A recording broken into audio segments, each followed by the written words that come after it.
Olá para você que acompanha a nossa programação em todo o Brasil. Olá, seja bem-vindo ao Pix News especial de sábado e nessa edição você vai ver. Mostra Encantos de Cinema Ambiental encerra em Garopaba. Arte, cultura e sustentabilidade foram os temas centrais dos encontros. Governo catarinense anuncia 20 milhões para o setor cultural. No Rio Grande do Sul, é lançada a campanha do Agasalho 2023. Lula se diz chateado após não se encontrar com o presidente da Ucrânia em encontro na cúpula do G7.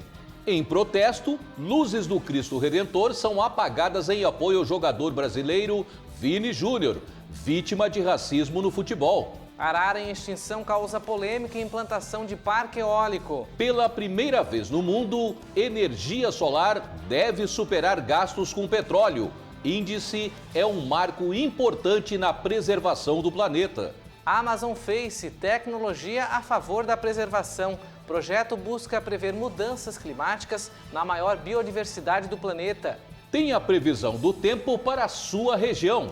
Essas e outras informações e aquela pitadinha de opinião a partir de agora no Pix News.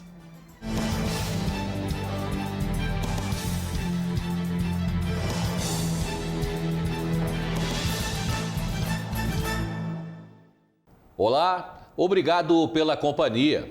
E a mostra Encantos de Cinema Ambiental chegou ao fim.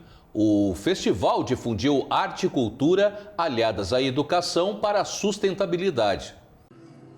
Um festival que promoveu a cultura cinematográfica aliada a discussões socioambientais importantes para o cotidiano de muitos brasileiros. Foram 15 locais diferentes nas cidades de Garopaba, Imbituba e Laguna, que apresentaram 24 obras, algumas delas acompanharam a presença dos próprios produtores dos filmes. Assim como o diretor carioca Marcos Braga, que acompanhou a exibição do filme Não é uma Escolha, que discute questões da obesidade do país. Não é uma Escolha, que é o filme que eu dirigi, ele aborda a questão da segurança alimentar, do aumento da obesidade no Brasil.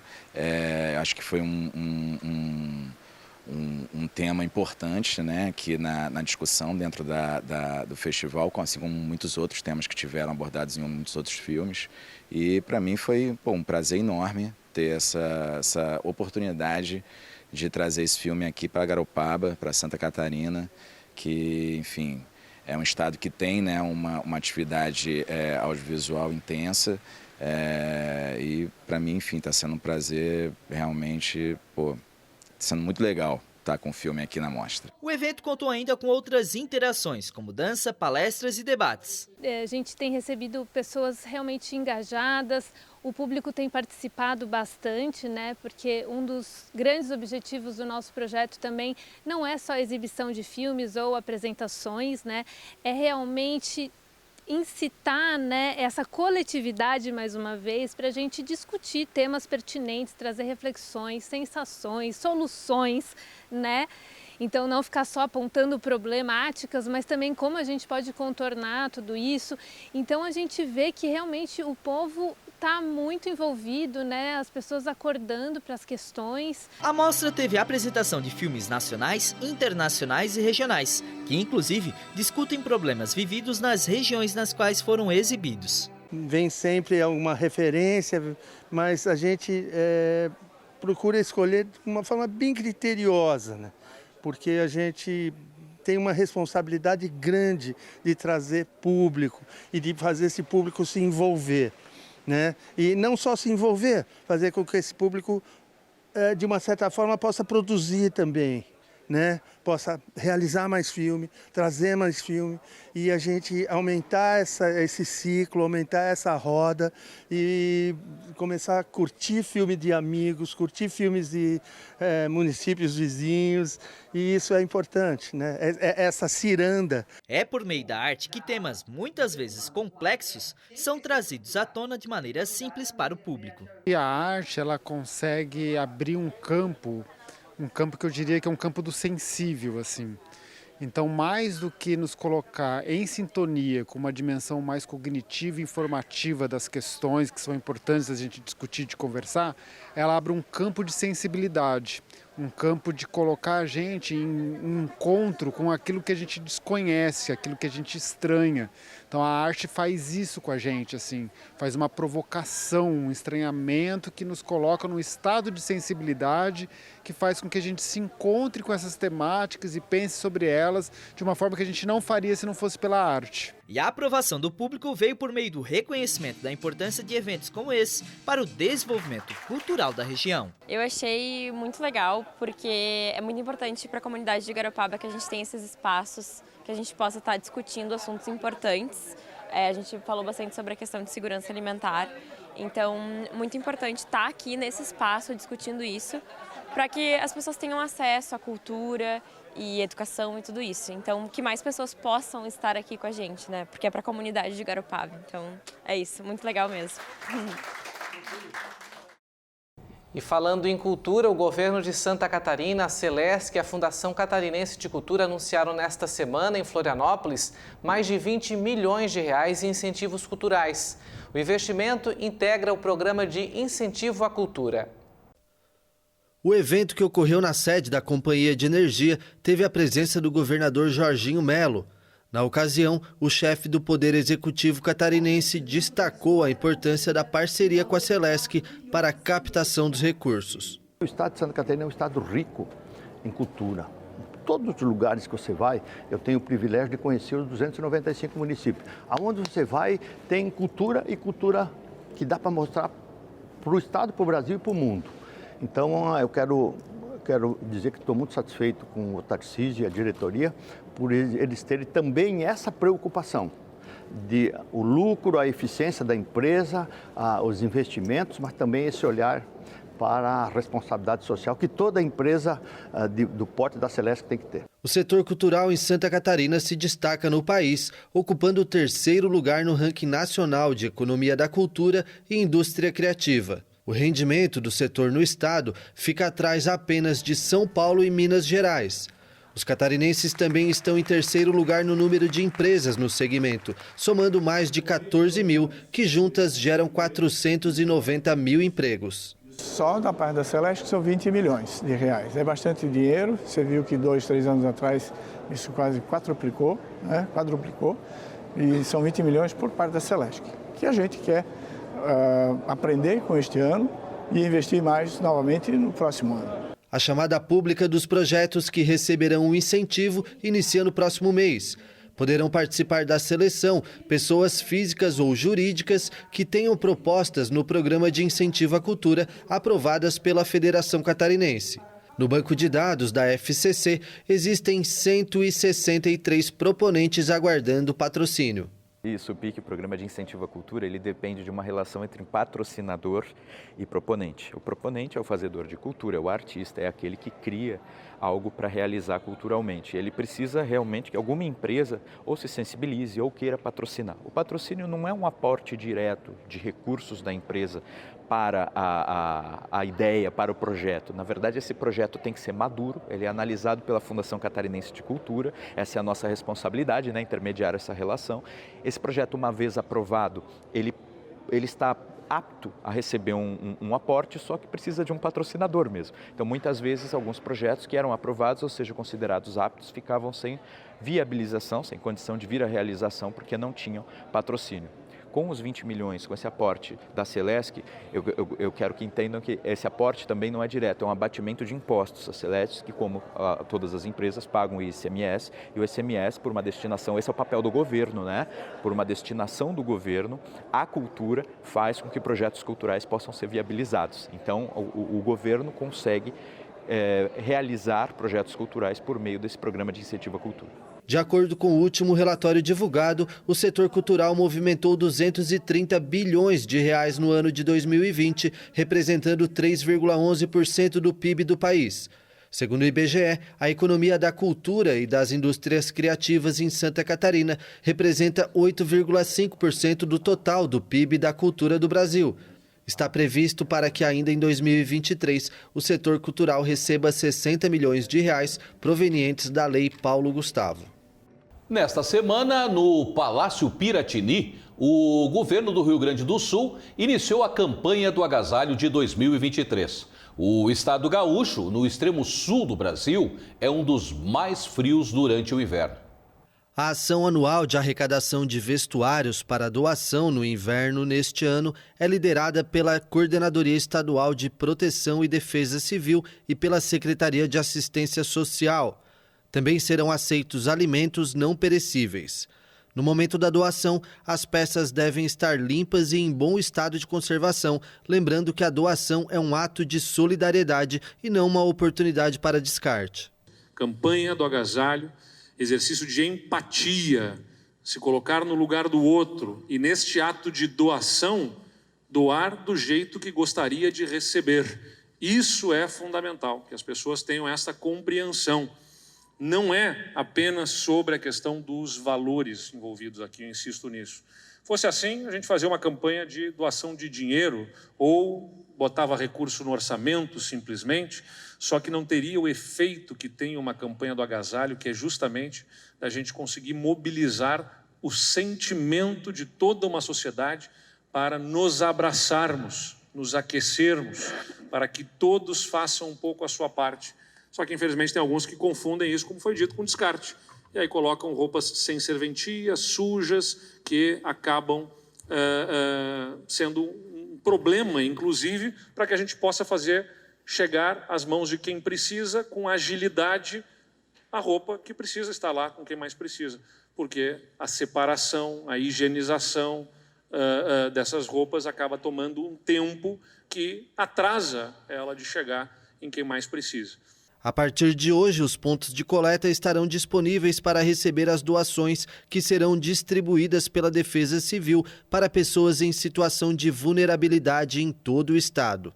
Não tem desculpa para não doar, porque a prefeitura da sua cidade é local de entrega, a brigada militar é local de entrega, supermercados, né, como o Zafari, que estão nessa rede, são locais de entrega, as farmácias São João e tantos outros pontos de entrega. Não tem desculpa para não doar uma peça de agasalho e aquecer quem mais precisa, praticando o desapego. Eu também vou deixar que se vá muita coisa no meu guarda-roupa e vamos aquecer o nosso Rio Grande. Obrigado a todos. O Greenpeace foi declarado como uma organização indesejável na Rússia, o que na prática significa a proibição das atividades no país. O Ministério Público russo acusou o grupo de ingerência, o que na prática significa a proibição de atividades no país. O Greenpeace qualificou a decisão como absurda e destrutiva. Em um comunicado, o MP russo disse que a organização representa uma ameaça para os fundamentos da ordem constitucional e busca derrubar o poder de maneira ilegal. O órgão também acusa o Greenpeace de incentivar a interferência dos assuntos internos da Rússia, de minar os fundamentos econômicos e de financiar organizações classificadas como agentes estrangeiros. Inaugurada em 1992, a filial russa do Greenpeace realiza no país operações de conscientização sobre as mudanças climáticas, de combate a incêndios florestais, a poluição e pela preservação de espécies animais ameaçadas de extinção. De acordo com a ONG OFD Info, as organizações classificadas como indesejáveis na Rússia estão proibidas de abrir estruturas no país, realizar projetos ou divulgar informações. Desde o início da ofensiva na Ucrânia, as autoridades russas aceleraram drasticamente a repressão a vozes críticas, o que também atinge círculos culturais e organizações ambientalistas. Em reunião com o primeiro-ministro russo, o presidente da China, Xi Jinping, afirmou que o país vai defender os interesses fundamentais da Rússia. Com essa declaração, China e Rússia fortaleceram as relações diplomáticas e comerciais na última década, tendência que se acelerou desde que a Rússia lançou a ofensiva contra a Ucrânia. A China se declarou neutra no conflito e pediu respeito à soberania dos estados, mas nunca condenou publicamente a operação militar ordenada pelo presidente russo Vladimir Putin. O premier russo, Mikhail Mishustin, chegou nesta semana à China e participou na terça de um fórum econômico em Xangai, antes de viajar para Pequim para se reunir com o primeiro-ministro Li Qiang e com o presidente Xi Jinping. O presidente Luiz Inácio Lula da Silva disse em Hiroshima, no Japão, ter ficado chateado por não ter se encontrado com o colega ucraniano Volodymyr Zelensky durante a cúpula do G7. Lula ainda tentou explicar o motivo da ausência do líder do país europeu. Eu não fiquei decepcionado, eu fiquei chateado porque... O conflito militar no país europeu invadido pela Rússia foi um dos temas centrais da reunião durante a cúpula do G7. A surpresa do evento foi a presença do presidente da Ucrânia. O encontro entre ele e o presidente Lula chegou a ser anunciado, mas os dois não se reuniram. O governo brasileiro alegou falta de encontro entre as agendas. O fato é muito simples, ou seja, tinha uma entrevista, uma bilateral com a Ucrânia aqui nesse salão às 15h15 da tarde. Nós esperamos e aí ficamos recebendo a informação que eles tinham atrasado. Enquanto isso, atendi o presidente do Vietnã. E quando o presidente do Vietnã foi embora, a Ucrânia não apareceu, certamente teve outro compromisso, não pôde vir aqui. Foi simplesmente isso que aconteceu. No mês passado, o brasileiro foi alvo de críticas ao acusar os Estados Unidos de encorajar a guerra. Depois que a Casa Branca o acusou de reproduzir a propaganda russa e chinesa, Lula baixou o tom e afirmou que o Brasil condenava a invasão russa da Ucrânia. Neste domingo, no Japão, Lula declarou que tanto Zelensky quanto o presidente russo, Vladimir Putin, não parecem ter interesse em negociar a paz. Só é possível discutir a paz quando o Zelensky e o Putin quiseram discutir a paz. Não é possível construir uma proposta em guerra. O que nós queremos é que primeiro pare a guerra, pare os ataques e vamos tentar dialogar para encontrar uma saída negociada para a Ucrânia e para a Rússia. Zelensky obteve um apoio expressivo dos líderes do G7 durante a cúpula, incluindo o aval americano para ter acesso aos caças F-16, há muito reivindicado. Ele também se encontrou com líderes de países fora do G7, convidados ao evento, e obteve o compromisso do primeiro-ministro indiano de fazer tudo o que podia para solucionar o conflito. E esse assunto chega a ser chato, né, Tiago? Aliás, ficou feio para o Brasil essa desculpa. É um assunto que a gente não gostaria de voltar a falar, né? Esse entrave entre Lula, Ucrânia, Rússia, já está chato, mas o assunto insiste. E a gente vai trazer alguns detalhes agora sobre essa insistência. E você falou bem, né, Marcelo? O que Lula fez foi dar uma desculpa. Afinal, se quisesse realmente mudar a sua imagem, teria colocado o encontro com o Zelensky como prioridade. A gente já comentou aqui ao longo da semana sobre esse fato e o que falta é, na verdade, uma fala contundente, ou seja, deixar de ficar em cima do muro. Aqui na sequência, pouco antes, nós noticiamos 3 casos distintos, porém bem semelhantes. O primeiro, o caso do Greenpeace expulso da Rússia, depois a China passando pano para a Rússia, uma cena óbvia em 2 ditaduras, 2 governos, portanto, autoritários. Nós não esperaríamos, portanto, uma outra posição.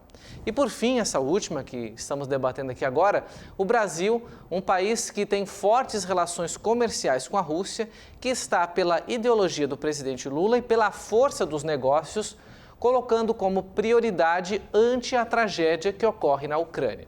Aliás, o Brasil poderia até se abster, mas foi Lula, ele mesmo fez, vocês lembram que ele fez questão de se meter aí nessa briga, nessa discussão, ou seja, nessa guerra. Acho que ele quis criar um protagonismo, porque ele diz que Bolsonaro acabou com a diplomacia brasileira e com as relações internacionais. Então, ele acha que seria até o salvador dessa guerra. O homem em todo o planeta queria acabar com o conflito e deu no que deu. A gente está vendo aí. Pegou mal. O Brasil tem passado vergonha internacionalmente.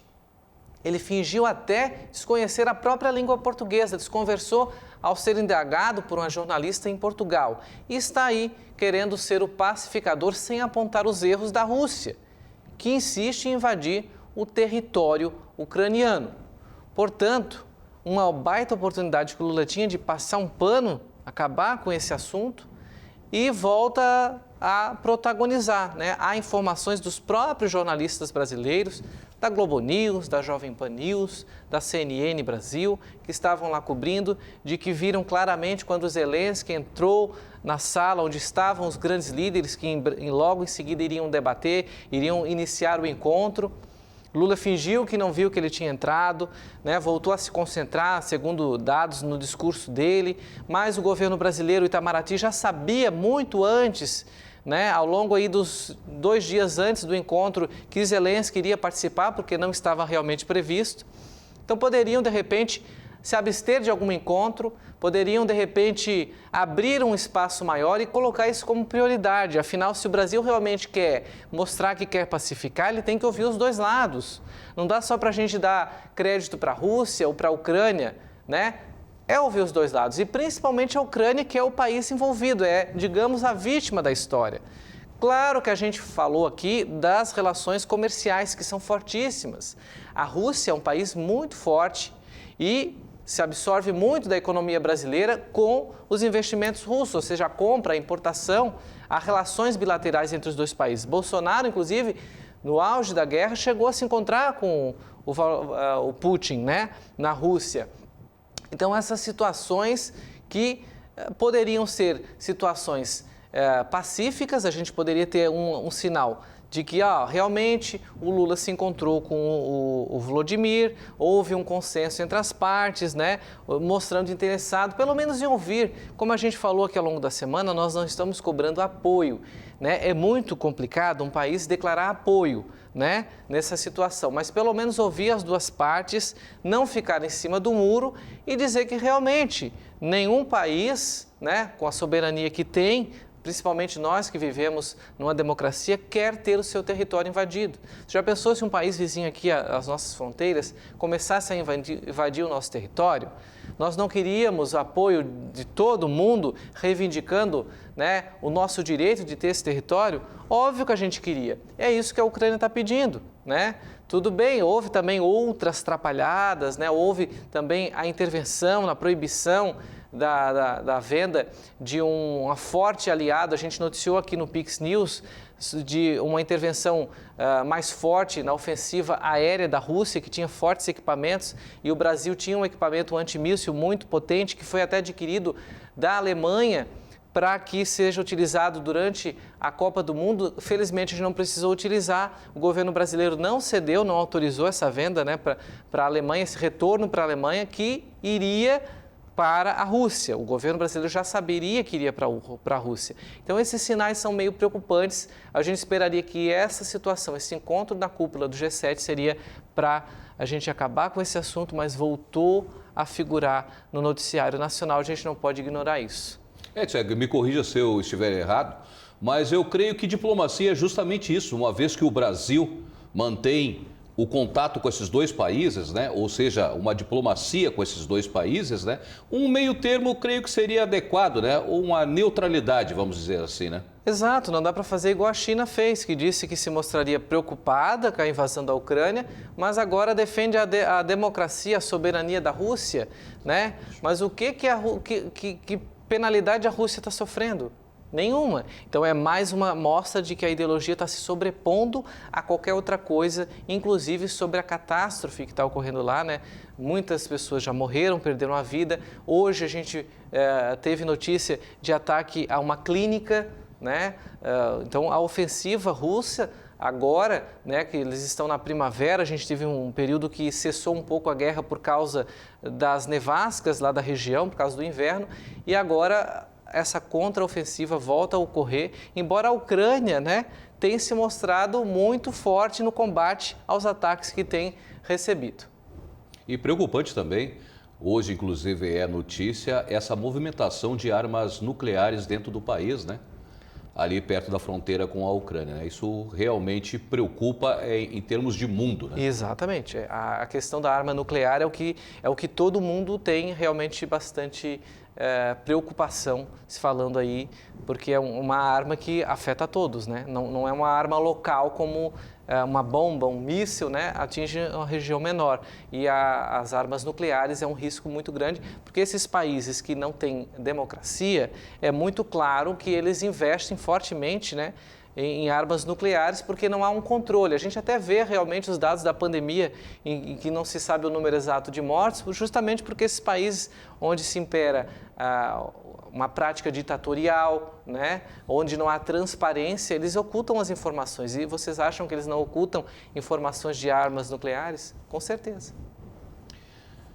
E nesta semana, em São Paulo, foi realizada a entrega dos prêmios para as empresas e prefeituras que se destacam em iniciativas que mostram impactos positivos na sociedade. 3 cidades catarinenses foram premiadas. O Prêmio Nova Cidade é um reconhecimento do Instituto Smart City Business América, as iniciativas que contribuem para a melhoria da qualidade de vida nas cidades. Em 2023, foram 135 inscrições e 32 projetos selecionados de iniciativas que mostram impactos positivos, reconhecidos pela sociedade, realizados pela administração pública, iniciativa privada ou entidades da sociedade civil. A cerimônia de premiação ocorreu nesta terça-feira em São Paulo, na abertura de um dos maiores eventos sobre cidades inteligentes da América Latina. Entre os prêmios estão 3 cidades catarinenses: Garopaba, Joinville e Florianópolis. A capital catarinense do surf recebeu o prêmio por meio do programa Garopaba em Ação, um plano focado em desenvolvimento dinâmico e sustentável do município, que garante qualidade de vida por meio da construção de uma cultura harmoniosa. Olá a todos, é com grande satisfação que nós estamos aqui em São Paulo, recebendo hoje este prêmio em Nova Cidade 2023, através do programa Garopaba em Ação. Em nome do prefeito Júnior e do vice Guto, nós queremos agradecer a todos os nossos secretários, a todos os nossos colaboradores que abraçaram a ideia de dar continuidade no programa Garopaba em Ação. Com certeza absoluta nós iremos recolher muitos mais frutos desses que nós já recolhemos hoje. Um abraço a todos vocês, com certeza absoluta, Garopaba tem muito a crescer ainda. A Polícia Federal realizou na última quarta-feira uma grande apreensão de drogas no porto do Rio de Janeiro. A droga tinha como destino a Europa. Na operação foram encontrados mais de 1.470 quilos de cocaína em pó. As investigações revelam que os criminosos transportavam a droga para países da Europa e contavam com auxílio de mergulhadores profissionais para esconder os entorpecentes no casco das embarcações. Alguns funcionários do terminal contribuíam com informações das rotas dos navios. De acordo com as investigações, a ação era realizada pela principal facção criminosa do Rio de Janeiro. A operação contra a quadrilha foi denominada de Novos Rumos e tem o objetivo de cumprir 4 mandados de prisão e 6 de busca e apreensão. Já na quinta, em Biguaçu, na Grande Florianópolis, a Polícia Rodoviária Federal encontrou 1,5 toneladas de maconha. Além da grande quantidade, outro detalhe que chamou a atenção foi o disfarce usado para transportar a droga. 3 homens foram presos transportando 1.511 quilos de maconha. Eles foram interceptados na manhã desta quinta-feira na BR-101, em Biguaçu. A droga estava escondida em 2 picapes de uma empresa de manutenção e instalação elétrica. A polícia decidiu realizar a abordagem porque os veículos estavam em alta velocidade, realizando manobras arriscadas na rodovia federal. A maconha estava escondida em diversos compartimentos, onde geralmente seriam guardados os equipamentos utilizados para manutenções elétricas. Um dos homens é funcionário da empresa proprietária dos veículos. Os outros 2 não tinham relação com a empresa. Para ajudar no disfarce, 2 dos integrantes da quadrilha estavam com o uniforme da Copel, que é a Companhia Paranaense de Energia. A assessoria da Copel divulgou um comunicado informando que não possui nenhum contrato vigente com a EletroDM, dona das picapes. A droga, vinda do norte do Paraná, teria como destino a região da Grande Florianópolis.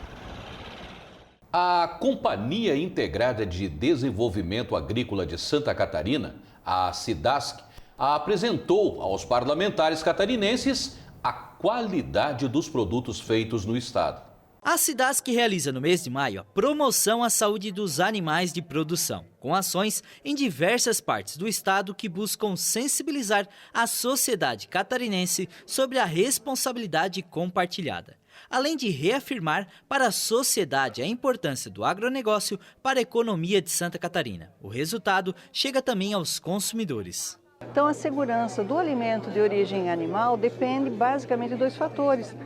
Da qualidade da matéria-prima, e isso depende da saúde animal, então a defesa animal cuida da saúde.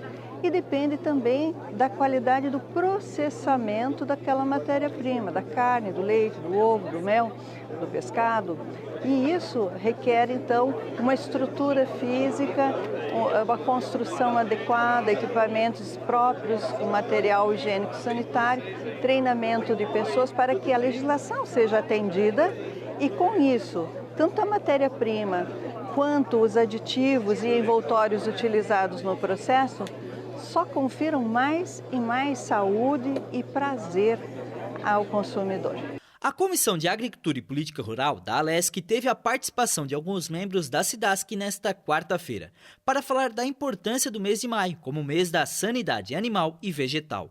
Logo após a reunião, a SIDASC promoveu um evento para apresentar os produtos produzidos no estado e inspecionados pela instituição. A gente pode assegurar que esses produtos eles são inócuos, são aptos para o consumo, né? Tem toda uma qualidade e um trabalho desenvolvido e acompanhado pela SIDASC, junto com toda a equipe de corpo veterinário e responsáveis técnicos e médicos veterinários de apoio que buscam trabalhar justamente para que esses produtos possam ser consumidos de forma segura para a população.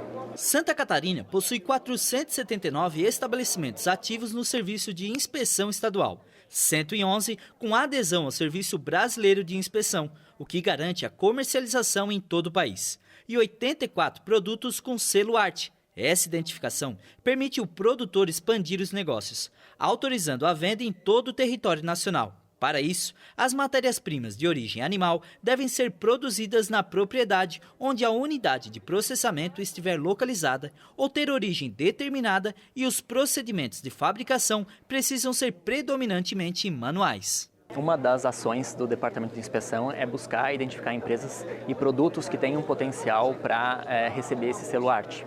Existe uma série de requisitos, mas o que se busca é produtos que respeitem ou que se levem em consideração a cultura, a tradição catarinense, enfim, produtos considerados especiais, como por exemplo a gente já tem vários aí com esse selo, como a linguiça Blumenau, o home ops, o queijo colonial, que são bastante específicos aqui da região sul e da região sul do Brasil, e alguns muito exclusivos aqui da região de Santa Catarina. E você vai ver a seguir: jogador Vinícius Júnior volta a sofrer ataques racistas. Manifestações de apoio marcaram a semana. Da favela ao bairro nobre, vamos te mostrar a história do Murilo, idealizador do projeto Favelado Investidor. Investimentos em energia solar e renováveis devem superar os de energias fósseis. E você vai ver ainda. Na Semana da Indústria, Fiesc apresenta dados de Santa Catarina. Para a entidade, a indústria é vocação do Estado.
Arqueólogos encontraram a 7 metros de profundidade uma tumba de um hierarca da cultura pré-colombiana Chancay.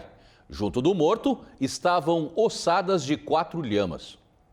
A tumba, com aproximadamente 1.200 a 1.400 anos de antiguidade, foi encontrada por um grupo de arqueólogos na costa norte de Lima. A descoberta ocorreu no sítio arqueológico funerário Macatom, na província de Huaral, cerca de 75 quilômetros ao norte de Lima. Os pesquisadores tiveram que cavar cuidadosamente a terra por 2 meses para encontrar a tumba deste personagem importante da cultura Chancay. É a tumba de uma pessoa de elite, isso com base na profundidade do túmulo. As dimensões, é uma tumba de 7 por 7 metros. Também encontramos os restos mortais de 4 lhamas. Os ossos das cabeças das lhamas são 4 no total, que foram oferecidos justamente para acompanhar o defunto na passagem para outra vida.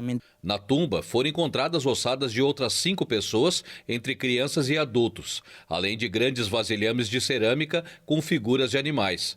A cultura pré-inca Chancay se desenvolveu nos vales da costa central do Peru, entre os anos 1200 e 1470.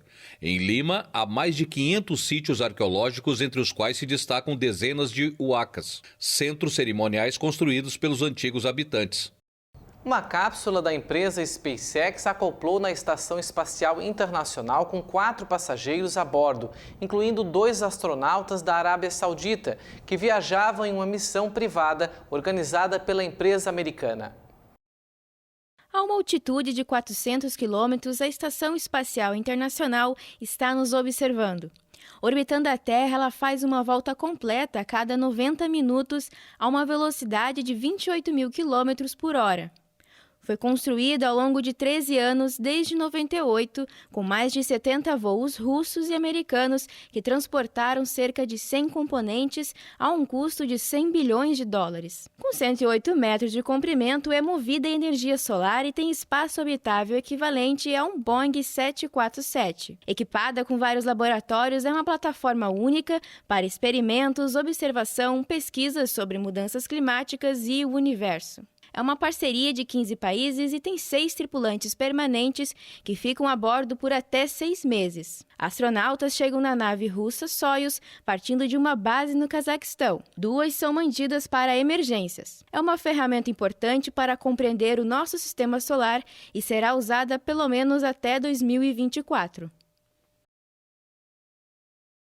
Empresários e autoridades estiveram presentes na cerimônia de entrega da Ordem do Mérito Industrial, realizado pela Federação das Indústrias do Estado de Santa Catarina, nesta semana em que se comemorou o Dia da Indústria. O evento de entrega da Ordem do Mérito Industrial de Santa Catarina, realizado na sede da Fiesc, em Florianópolis, marcou a abertura da Semana da Indústria no Estado, que ocorre entre 22 e 26 de maio. A Ordem do Mérito, na verdade, reconhece no industrial catarinense o seu desenvolvimento, a sua participação no desenvolvimento econômico do Estado, mas também no envolvimento social do empresário nas questões de Santa Catarina. Então é um reconhecimento que a entidade dá a essas pessoas que se destacam tanto em termos econômicos como em envolvimento social. Neste ano, a comenda máxima da indústria nacional será entregue a um catarinense pela Confederação Nacional da Indústria.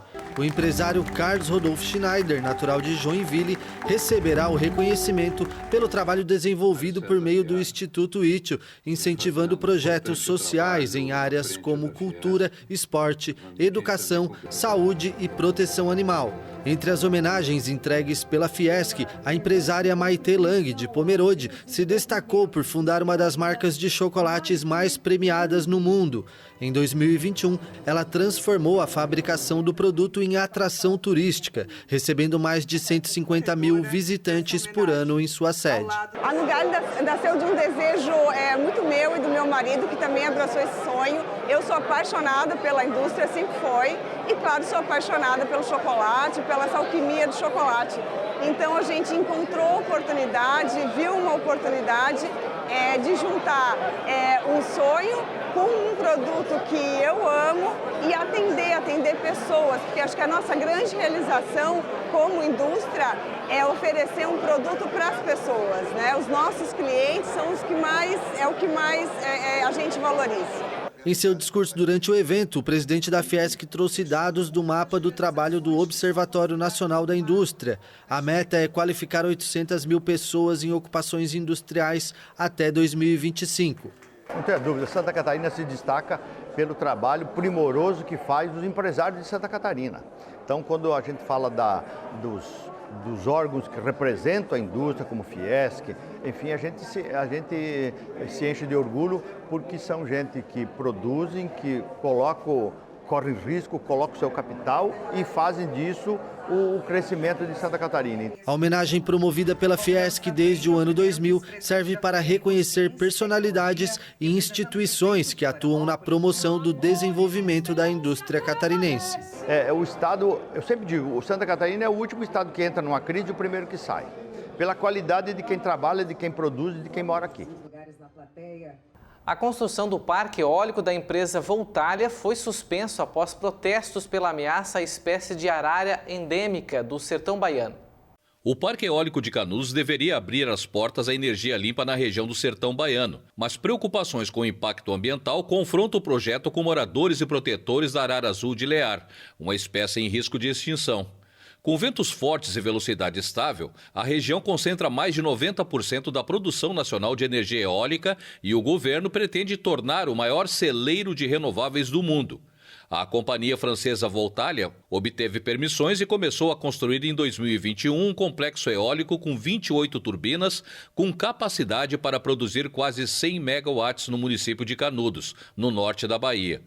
O projeto se deparou com uma série de críticas depois da divulgação de que as enormes torres de 90 metros, com aerogeradores de 120 metros, atravessavam duas áreas onde a arara azul de Lear passa a noite. Batizadas pelo nome do poeta e viajante inglês Edward Lear, que imortalizou estas aves em um desenho no século XIX, estas araras endêmicas foram classificadas como espécie no fim dos anos 1970 e não há mais de 2.000 exemplares na natureza atualmente.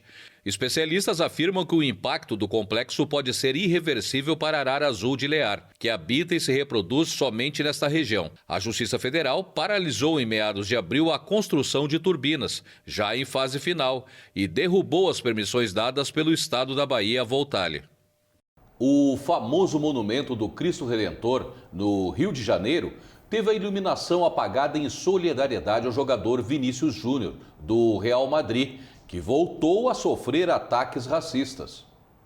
As luzes do Cristo Redentor, no Rio de Janeiro, foram apagadas por 1 hora nesta segunda-feira em solidariedade ao jogador brasileiro Vinícius Júnior. O atleta do Real Madrid foi vítima de um novo episódio de racismo no Campeonato Espanhol de Futebol. Durante a partida contra o Valência no domingo, parte da torcida presente no estádio proferiu gritos de macaco, direcionados ao brasileiro. Em nota, o Santuário Arquidiocesano Cristo Redentor repudiou os ataques racistas. As luzes foram apagadas entre 18 e 19 horas.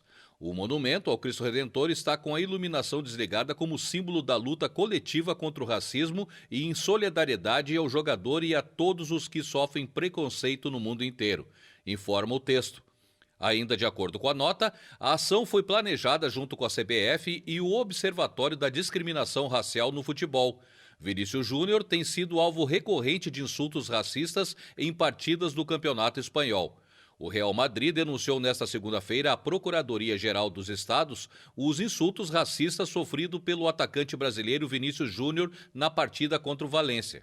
As ofensas foram consideradas pelo clube como um crime de ódio. O presidente Luiz Inácio Lula da Silva cobrou da Federação Internacional de Futebol, FIFA, da Liga e das ligas de futebol de todos os demais países providências contra o racismo e o fascismo. E ainda sobre o caso Vinícius Júnior, integrantes de movimentos negros se reuniram em frente ao consulado da Espanha em São Paulo. Os manifestantes realizaram um ato em apoio ao jogador. Um ato foi realizado nesta terça-feira em frente ao consulado da Espanha, na zona sul de São Paulo. Integrantes de movimentos negros manifestaram solidariedade ao jogador Vinícius Júnior, que foi alvo de insultos racistas durante uma partida no último domingo na cidade espanhola de Valência. Nos esportes e no mundo! E no mundo! Povo negro unido é povo negro forte, que não tem a luta, que não tem a morte. Povo negro unido. Vini viveu, porque não é apenas um caso isolado, é uma violência racista contra a população negra no Brasil e no mundo que nós não podemos naturalizar. Vinícius Júnior, do Real Madrid, se tornou um símbolo da luta contra o racismo, que causa impacto também fora das 4 linhas. O brasileiro de 22 anos conseguiu apoio global depois de ter sido alvo de insultos racistas no último domingo no estádio Mestalla. Vini não hesitou em enfrentar os torcedores do Valência, que o chamavam de macaco. Não, racistas, racistas, não passarão! Racistas, fascistas, não passarão! Racistas, fascistas! E agora vamos falar de política. 7 medidas provisórias de Lula devem caducar até a próxima semana e, ao que tudo indica, apenas uma deve ser aprovada. A extinção de algumas das medidas deve significar a volta do aumento dos preços nos combustíveis. É assunto para você, Tiago. E um assunto importante, eu acho que vai ser um primeiro embate aí entre governo Lula e Congresso Nacional, porque essas medidas que vão caducar, uma delas impacta exatamente no preço da gasolina, dos combustíveis, na verdade, né? Até o dia 1º de junho, portanto, 7 medidas provisórias de Lula devem caducar. Apenas a MP, que reestrutura os ministérios do governo, deve ser aprovada pelo Congresso com mudanças, já que nela também foi incluída a MP da extinção da FUNASA, motivo de desentendimento entre o Planalto e parlamentares. A criação do órgão teria sido uma promessa do governo ao Senado em troca do apoio à reeleição de Rodrigo Pacheco. Já a tentativa de transferir o Conselho de Controle de Atividades Financeiras, o COAF, para o Ministério da Fazenda não deu certo. Após embate com o Centrão, o governo recuou e manteve o órgão no Banco Central. Também devem caducar as MPs que reduzem as alíquotas do PIS e do COFINS sobre combustíveis, o que deve ocasionar novo aumento na gasolina, que excluiu o ICMS do cálculo de crédito dos impostos. A MP que institui o adicional do Auxílio Brasil e do Auxílio Gás também acaba no início de junho. Aqui a gente tem provas mais do que suficientes que o Brasil precisa mudar a forma de governar. As MPs, como o próprio nome diz, são provisórias, ou seja, não devem ser para sempre, mas a realidade é outra. Muitas vão se arrastando e aquelas que precisam ficar passam por embate político. É assim que funciona, não adianta. Mas essa prática deve ser mudada. Passa governo, entra governo, passou o Lula, passou a Dilma, passou o Temer, o Bolsonaro, agora volta o Lula e sempre as medidas provisórias figurando. Será que não dá para o Congresso priorizar alguns temas, colocar eles na pauta e decidir, olha, todo ano a gente tem que rever essa situação dos impostos da gasolina? Em vez de ficarem lá tentando lacrar em discursos nessas inúmeras CPIs que estão fazendo, algumas necessárias, outras vamos combinar que é exagero, né? Daqui a pouco é CPI da caneta, CPI da folha, CPI da caneca, é CPI de tudo. Então vamos priorizar alguns temas nesse país, vamos arrumar a casa, né? Acho que o Congresso tem esse papel, o Senado e a Câmara têm esse papel. Deixar de intervir lá, até porque a missão do Congresso é legislar. Os parlamentares, nós aqui da imprensa, não cobramos tanto as intervenções do governo, do executivo, do judiciário sobre a legislação, porque é a única e exclusiva função dos deputados e dos senadores. E aí, quando eles têm uma baita oportunidade, governo, passou essa... Tivemos, vamos usar o exemplo da gasolina agora. Tivemos essa medida provisória que se estabeleceu lá do Bolsonaro, o Lula revogou, né? E agora ela volta, o Lula prorrogou, melhor dizendo, e agora ela volta a uma decisão. Ela tem um tempo, ela é provisória. Então agora não chegou o momento, já deveriam até ter pensado nisso, porque eles já sabiam que isso ia acabar, esse prazo ia acabar. E então agora já se cria um novo embate. O governo vai ter um grande desafio agora de lidar com o Congresso nessa situação, porque eles já mudaram até a política de preço da Petrobras, já sabendo que isso ia vir. Que o fim desse prazo ia vir agora em junho, né? Portanto, a gente agora não sabe, e por isso que a gente até comentou na outra semana, dessa preocupação do mercado. né? Porque a gente comemora a redução de preço ou redução de impostos, óbvio. Mas agora a gente entra num embate. As reduções de PIS e COFINS para a base de cálculo de ICMS vão acabar. E quando os aumentos do combustível tiverem que acontecer, vão se somar ao retorno desses impostos e o preço na bomba vai ficar mais caro. Então a gente ainda não teve uma solução para esse caso. E é aí que eu digo que essas MPs, elas têm que serem utilizadas em situações extremas. Por exemplo, auxílio gás, auxílio Brasil da situação da pandemia. A pandemia acabou. É necessário manter? Não, então vamos excluir. Mas o desemprego aumentou e aí as pessoas que não têm condições, como é que vão ficar, né? Isso é papel também do Congresso, legislar sobre esses assuntos. E não só deixar que o governo edite medidas provisórias, jogue para a Câmara, joga para o Senado aprova e está tudo certo. Quando não está, porque daqui a 30, 60, 90 dias o problema vai voltar. O problema não vai acabar. O problema só vai acabar quando encontrarem uma solução efetiva e que aquela política pública, não de governo, política pública que se perpetue, independente do presidente que estiver ou não de plantão, como eu sempre digo, ela continue para a população brasileira. Então aqui um calhamaço de medidas provisórias que vão cair por terra, que a maioria vai ser reprovada, algumas parcelas da população vão se sentir prejudicadas, como, por exemplo, se não passar o auxílio gás, se não passar a revisão do Auxílio Brasil, as pessoas que ainda não conseguiram se encaixar, porque embora a pandemia tenha acabado, a gente tem noticiado diariamente, com exceção de alguns estados, incluindo Santa Catarina, o aumento do desemprego continua. Não houve ainda uma estanqueidade do desemprego. Então, isso é uma situação que o Congresso vai ter que lidar. Assim como essa questão da gasolina. A Petrobras mudou a forma, agora não tem mais paridade internacional. Ou seja, o barril no exterior, no preço do dólar, mudando, nós não vamos ter alteração aqui internamente. No entanto, a base de cálculo vai alterar, vai voltar a ser como era antes e, em algum momento, a Petrobras vai ter que repassar aumento. E aí, esse aumento vai ser significante, porque vai ser o aumento do tributo mais o aumento real do combustível. E aí, como é que a gente vai lidar com isso?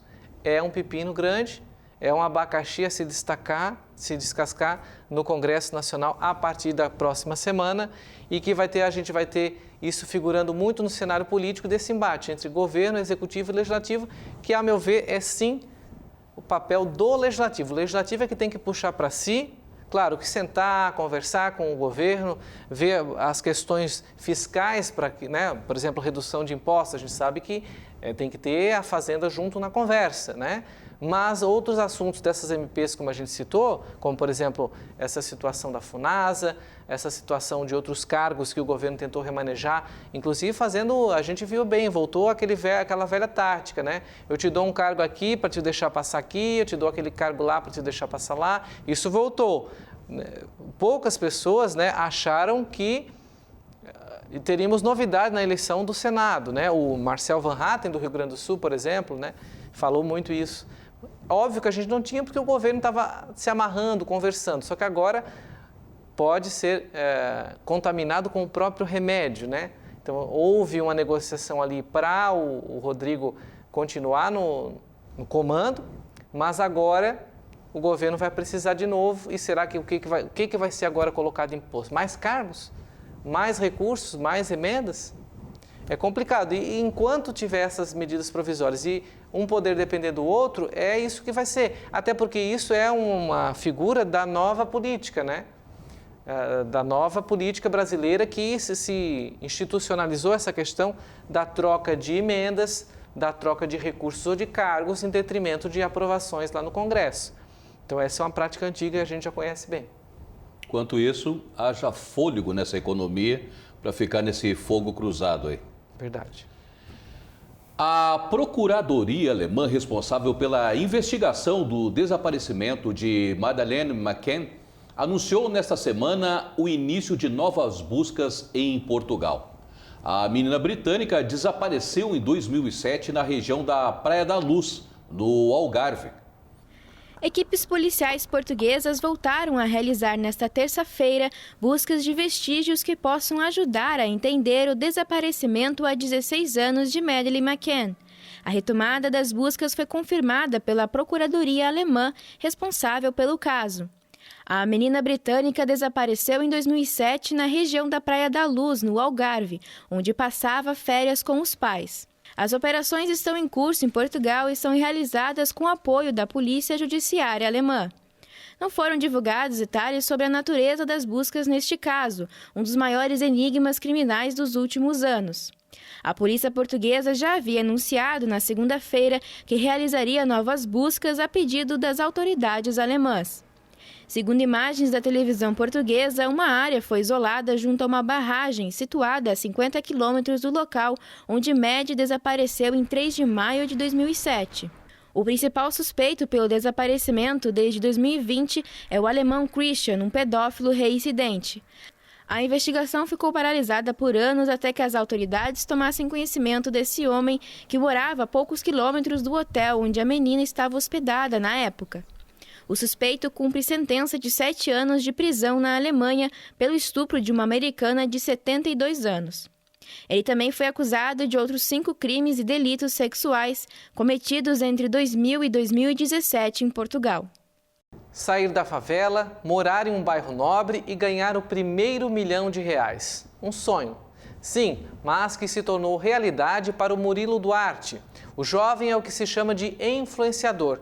Ele escapou da pobreza ao apostar em investimentos e criou o projeto Favelado Investidor. Este jovem de 28 anos, conhecido como Favelado Investidor, é um dos bem-sucedidos influenciadores de finanças que se multiplicam nas redes sociais no Brasil. Uma tendência que vem aproximando a educação financeira, inclusive das pessoas de menor renda. Murilo Duarte conta na sala de sua antiga casa em uma favela na periferia oeste de São Paulo, que começou a investir por curiosidade. A minha decisão de mudar de vida, financeiramente falando, foi muito mais sobre uma curiosidade, porque eu sempre via assim, em filmes, jornais, de que fulano investiu milhões de reais. Então eu já associava, investimento, o cara é muito rico, então eu tenho que investir para ser rico, fazer essa associação. Formado em contabilidade, com seus ganhos como aprendiz em um cartório, o influenciador cofundou uma empresa de treinamento financeiro em 2019, que já tem 12 funcionários, cursos e patrocinadores. O Favelado Investidor ele nasceu muito com essa missão, com esse propósito de democratizar o acesso à educação financeira, a investimentos, principalmente para uma classe social que, na minha opinião, foi muito esquecida na sociedade. Principalmente nessa relação de educação como todo, não só a financeira. Murilo motiva as pessoas a transformar suas vidas com seu próprio exemplo. Ele saiu da favela Jardim João 23 e foi morar em um bairro nobre, ganhando seu primeiro R$1 milhão em 2021. Comecei a assistir os vídeos dele, falei com ele sobre o curso, sobre o treinamento dele, e isso me fez um bem e realmente mudou minha mente em relação a o que eu penso sobre o dinheiro, sobre o que o dinheiro nos traz, o que ele pode realmente impactar na nossa vida. Educadores financeiros explodiram durante o confinamento da pandemia, quando a taxa de juros estava em 2% e os investidores buscavam maior rentabilidade em outros investimentos. Desde então, a popularidade dos influenciadores cresceu e eles se tornaram figuras que transcendem o mundo virtual. Então, hoje o Favelado Investidor é uma referência para grande público da quebrada, da favela, que olha e fala assim, eu posso me tornar investidor, eu posso, às vezes, trabalhar no mercado financeiro. De acordo com o relatório da Associação Brasileira de Entidades do Mercado Financeiro e de Capitais, o universo dos influenciadores, que também inclui analistas e traders, contava no fim de 2022 com cerca de 1.250 perfis e 165 milhões de seguidores. Detido na Rússia desde março, o jornalista americano Evan Gershkovich teve a prisão preventiva prorrogada por mais 3 meses. O governo americano reforçou o apelo pela libertação imediata do repórter e de um ex-infante da Marinha, também detido no país. O repórter detido pelos serviços de segurança russos em março por espionagem nega as acusações. Entre os crimes atribuídos está a coleta de informações sobre a indústria de defesa russa. O Kremlin afirma que Gershkovich foi detido em flagrante delito, sem divulgar provas, já que o caso foi classificado como secreto. Em Washington, o porta-voz do Departamento de Estado americano, Matthew Miller, comentou sobre os casos do jornalista e de um ex-infante da Marinha também detido na Rússia. Pedimos mais uma vez à Rússia que cumpra sua obrigação de fornecer acesso consular a ele. Como disse ontem, na sexta-feira rejeitaram nosso segundo pedido de acesso consular a eles. As alegações contra Evan são infundadas e continuamos a pedir sua libertação imediata, bem como a libertação imediata de Paul Whelan. O porta-voz confirmou que o governo está ciente que os pais de Gershkovich o visitaram em Moscou e lembrou que o governo americano desaconselha os cidadãos a viajarem para a Rússia. Se for considerado culpado, o repórter do The Wall Street Journal pode ser condenado a uma pena de 20 anos de prisão. Das famosas linhas enigmáticas há um grande conhecimento em astrologia. Conheça Nazca e seus complexos aquedutos formando grandes sítios arqueológicos. Localizada no centro-sul do Peru, a região é considerada marca de uma civilização mais antiga do que a cultura inca. Arqueólogos, viajantes e historiadores há décadas buscam entender o mistério histórico sobre as linhas de Nazca. Sabe-se somente que as linhas e geoglifos faziam parte da cultura Nazca, habitantes da cidade de Ica, no deserto costeiro do Peru, em meados dos séculos I e VII. Muitos acreditam que a origem das linhas sejam alienígenas. Nazca também possui um sistema de poços e canais subterrâneos impressionantes, batizados de olhos de água, pelo sistema de captação através dos aquedutos e respiradouros em forma espiral, com 7 metros de profundidade e com acesso em alguns pontos. Os aquedutos são considerados para a época extremamente avançados e possivelmente tenham sido construídos entre os anos de 300 e 500 a.C. Os Nazca criaram um sistema de galerias com poços, reservatórios e canais, alguns a céu aberto e outros subterrâneos, possibilitando a extração de água do lençol freático em terreno desértico. O sistema tem uma extensão de mais de 9 quilômetros. Foram feitos com água de infiltração e neve dos Andes, que passa pelo subsolo, capturadas pelos aquedutos em uma região onde maior parte do ano não há água. A cultura Nazca possuía também grande conhecimento de astronomia e matemática, fatores que contribuíram para a evolução humana no Peru. A Unesco e o Estado peruano protegem e colaboram para a conservação. Hoje, os aquedutos preservados ainda estão em operação e a preservação é vital para os habitantes, além do valor cultural e histórico.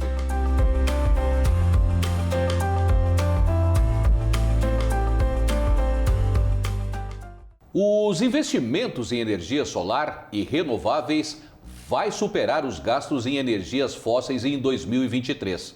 As informações são de um relatório da Agência Internacional de Energia. Os investimentos em tecnologias neutras em emissões de carbono, estimulados pela crise energética e climática, devem totalizar 1,7 trilhão de dólares, contra 1 trilhão para o petróleo, gás e carvão. As energias neutras em carbono incluem as renováveis como a solar e a eólica, além da nuclear, bombas de calor ou baterias de carros elétricos. O investimento no conjunto destas atividades deve registrar um aumento de 24% entre 2021 e 2023. A energia solar é o principal alvo, com mais de $1 bilhão por dia investidos, de acordo com o relatório, e um total previsto de $380 bilhões em 2023, acima dos 370 bilhões destinados à exploração do petróleo. A tendência foi reforçada com o impacto da guerra na Ucrânia sobre o preço das energias fósseis e pelas medidas de apoio às energias renováveis da União Europeia, China e Estados Unidos.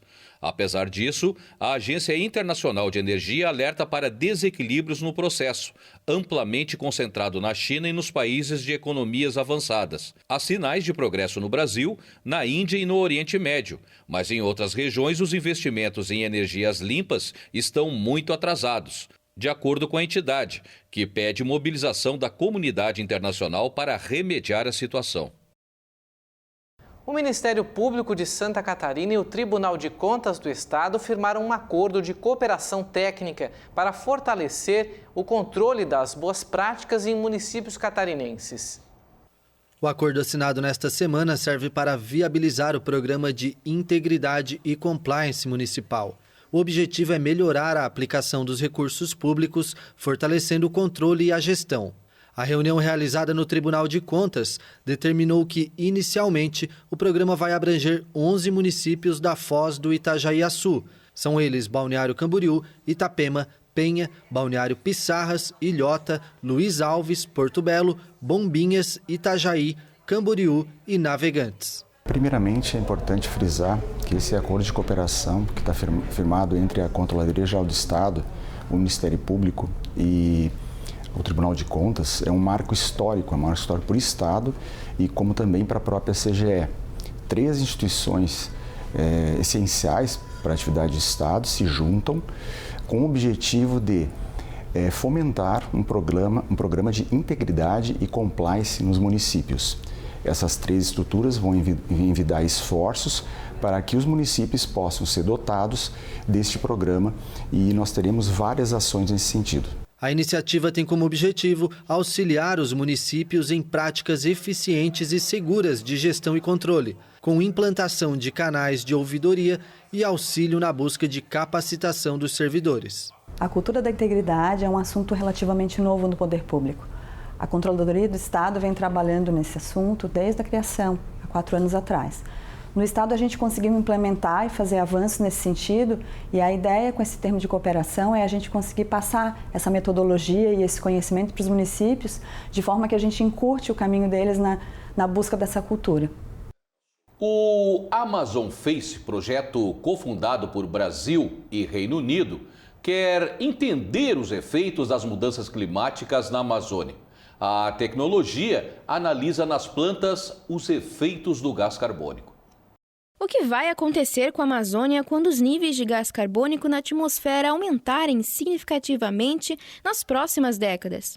É o que cientistas brasileiros e britânicos tentam descobrir com os anéis de carbono, que simulam condições extremas para atuar a tempo de reverter a situação. Dentro de um anel desse, em volta, que tem essas torres em volta, tem em torno aí de umas 70, 90 árvores adultas, e é um sistema que vai borrifar o CO2, né, a concentração mais alta de CO2 na copa das árvores, para imitar o que vai ser a atmosfera daqui a uns 30, 40 anos.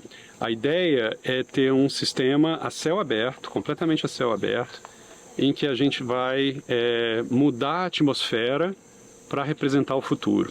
E aí a gente entender como que a floresta amazônica vai se comportar nesse mundo daqui para frente, né, com mais CO2.